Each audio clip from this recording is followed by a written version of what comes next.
नमस्कार। घुटनों का दर्द, बैक पेन या फिर आपकी सर्वाइकल या कहीं ना कहीं पैरों का दर्द, ये बड़ा खतरनाक होता है दोस्तों।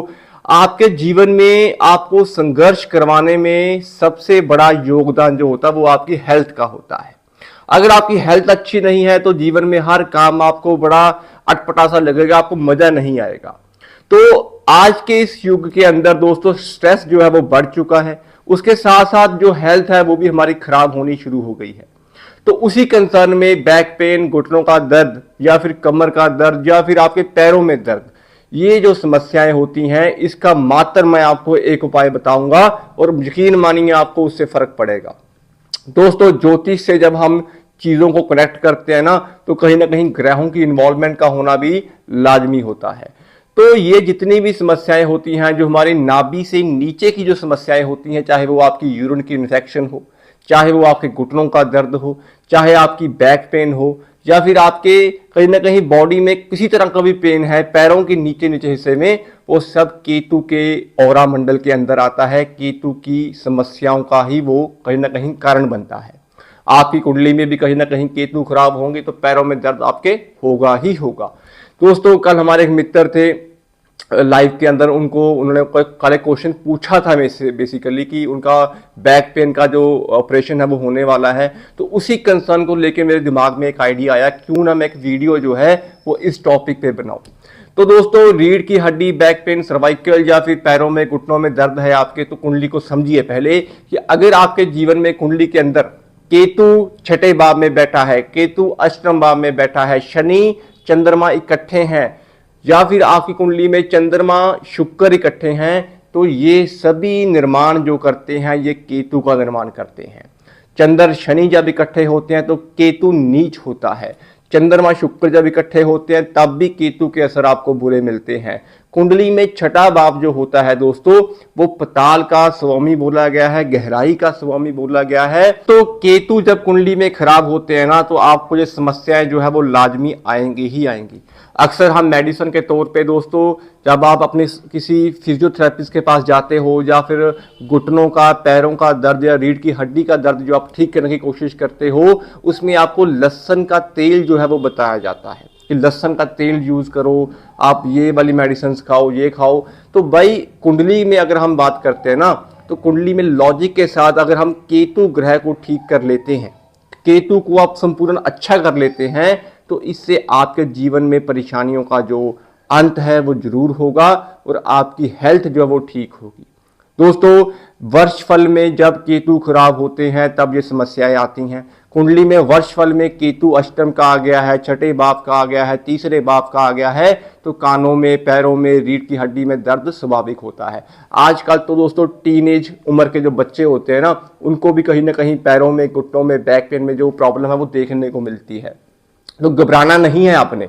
मैं आपको ये उपाय बताऊंगा जो कारगर उपाय है, अजमाया हुआ उपाय है, इससे काफी फर्क पड़ता है। और अगर आपके माता पिता को भी घुटनों का दर्द है, जोड़ों का दर्द है या पैरों में सूजन है, किसी भी तरह की प्रॉब्लम आपके पैरों के हिस्सों पे आती है, तो आपको ये उपाय जो है वो जरूर कर लेना चाहिए। उपाय कैसे करना है दोस्तों देखो, जैसे कि हम उपाय की जब बात करते हैं तो जब वर्षफल में ग्रह खराब आते हैं हमारे, तो उस साल हम उस ग्रह को जो खराब आया होता है उसको उस साल के लिए या तो हम शांत करते हैं या उसे हम दबा देते हैं। तो जब दबाने का कंसर्न होता है तो कुंडली का छठा भाव और अष्टम भाव एक्टिवेट होता है, क्योंकि जो बीमारियां आपको लॉन्ग टाइम चलेंगी एक साल के अंदर, तो उसमें कहीं ना कहीं अष्टम भाव का और छठे भाव का रोल होगा। छठे भाव के बिल्कुल सामने 12वां भाव है जो आपके हॉस्पिटल के खर्चों का भाव होता है। जब जहां पे आप ऑपरेशन करवाओगे, एडमिट होगे, तो छठे भाव का कंसर्न बन जाता है। और कुंडली में भी 6 और 8 ये दोनों आपस में कंसर्न होते हैं। छठा भाव भी जब एक्टिवेट होता है तो अष्टम भाव भी उसके फल जो है वो देना शुरू कर देता है। तो केतु आपकी कुंडली में अगर छठे का बैठा है, अष्टम का बैठा है, वर्षफल में छठे का बैठा है, अष्टम का बैठा है, तो आप ये उपाय कर सकते हो। दूसरा, अगर आपको जीवन में लगता है कि आपकी एज जो है, आपको अपना डेट ऑफ बर्थ टाइम नहीं पता है, ग्रहों के बारे में नहीं पता है, तो उस कंसर्न में भी आप लहसुन की कलियां का जो ये उपाय है ये भी कर सकते हो। उपाय करना कैसे है दोस्तों, आपने ये उपाय शनिवार और इतवार को नहीं करना है। आप इस उपाय को वीरवार या शुक्रवार भी कर सकते हो, कोई प्रॉब्लम नहीं है। करना कैसे है दोस्तों, जिस इंसान को बैक पेन की समस्या है, अक्सर प्रेगनेंसी के टाइम पे भी पेन्स जो है वो शुरू हो जाती हैं। आफ्टर बेबी बॉर्न के बाद जो महिलाएं होती हैं उनको घुटनों पैरों में दर्द होता है, तो उस प्रक्रिया में भी आप ये उपाय कर सकते हो। बाकी अगर आपके जीवन में माता पिता को कष्ट है या किसी भी तरह की प्रॉब्लम आप फेस कर रहे हो परिवार के अंदर, तो उस कंसर्न में अगर आप 6 लहसुन की कलियां, लहसुन आपको मिल जाएगा मार्केट से, थंबनेल के ऊपर लगा भी हुआ पोस्टर दोस्तों, तो 6 लहसुन की कलियां लेके आपने अपने सर से 6 बार उसे उल्टा घुमाना है, एंटी क्लॉकवाइज घुमाना है।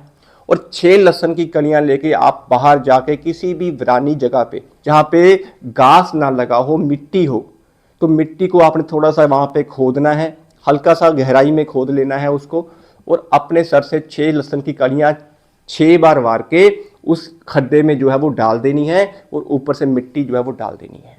तो ये प्रक्रिया आप अगर कर लेते हैं तो यकीन मानिए आपके घुटनों पैरों और सूजन के जो दर्द जो है ना, ये खत्म हो जाएंगे। क्योंकि अगर आपके कुंडली में मंगल भी खराब है, केतु भी खराब है, तो आपको मेडिसिन नहीं लगेगी, जितनी मर्जी मेडिसिन आप खा लो, आपके ऑपरेशन पे ऑपरेशन जो है वो होते चले जाएंगे। तो लहसुन की 6 कलियां अगर आप वीरवार की 5 बजे से पहले पहले अगर आप दबा देते हो किसी भी मिट्टी में वीरानी जगह के आसपास, तो इससे आपके जीवन से वो समस्याएं, जो केतु संबंधी समस्याएं जो हैं वो खत्म हो जाएंगी और आपकी हेल्थ जो वो अच्छी हो जाएगी। और अगर आपको फर्क नजर आए तो जरूर बताना, और ये उपाय आप जरूर कर सकते हो, कोई प्रॉब्लम नहीं है, ठीक है। तो बाकी दोस्तों कुंडली के अपने अपने उपाय बनते हैं, वो भी आप करिएगा। और अपनी कुंडली का वर्षफल बनाने के लिए अपॉइंटमेंट आप बुक कर सकते हो। लाल किताब ज्योतिष सीखने के लिए भी हमारी क्लासेस जो है वो शुरू होने वाली हैं, तो आप अपनी अपॉइंटमेंट जो है वो भी बुक करा सकते हो। तो आज के लिए दोस्तों इतना ही, मिलते हैं अगली वीडियो में किसी और टॉपिक के साथ। सभी को जय श्री श्याम और सभी मेरे भाई बहनों को जय श्री राम।